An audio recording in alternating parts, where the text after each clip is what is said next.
प्रत्येक बातमीतील घटनेच्या वास्तविकतेची तुलना थेट पाहत रहा सांगली अपडेट। सुरेश खाडेंच्या विजयासाठी अजितदादा पवार गट प्रयत्नशील। राष्ट्रवादी मिरज विधानसभा क्षेत्रप्रमुख महादेवदादा दबडे, आमदार इद्रिस नायकवडींच्या मार्गदर्शनाखाली प्रचार।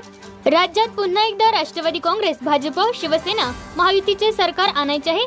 मिरज विधानसभा मतदारसंघात पालकमंत्री डॉक्टर सुरेश भाऊ खाडे यांनी चांगले काम केले आहे। त्यामुळे मतदारसंघातील महायुतीचे उमेदवार डॉक्टर सुरेश भाऊ खाडे यांच्या विजयासाठी राष्ट्रवादी काँग्रेस पक्ष, अजित पवार गट प्रयत्नशील असल्याचे पक्षाचे मिरज विधानसभा क्षेत्रप्रमुख महादेव दबडे यांनी सांगितले।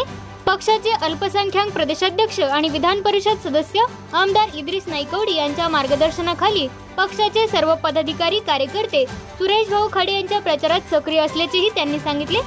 मिरज पूर्व भागातील सुभाषनगर, टाकळी, बोलवाड, वड्डी, मालगाव त्याचबरोबर मिरज शहरी भागात राष्ट्रवादी काँग्रेस पक्षाचे पदाधिकारी, कार्यकर्ते सुरेश भाऊ खाडे यांच्या प्रचारात कार्यरत आहेत। मिरज मतदारसंघात म्हैसाळ योजना असो, गावचे रस्ते असो, गावातील अंतर्गत पायाभूत सुविधा असो, तालुक्यातील मंदिरे, धार्मिक स्थळे, सभागृहे, सांस्कृतिक सभागृह त्याचबरोबर प्राथमिक आरोग्य केंद्र, शाळा, व्यायामशाळा अशा चौफेर अंगांनी सुरेश भाऊ खाडे यांनी विकास साधलाय।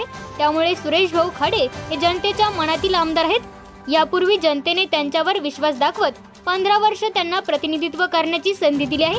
आता पुन्हा सुरेश भाऊ खाडे यांच्यावरील विश्वास मतदार त्यांच्या मतदानातून व्यक्त करतील आणि त्यांना पुन्हा बहुसंख्य मतांनी निवडून देतील, हा विश्वास महादेव दबडे यांनी व्यक्त केला।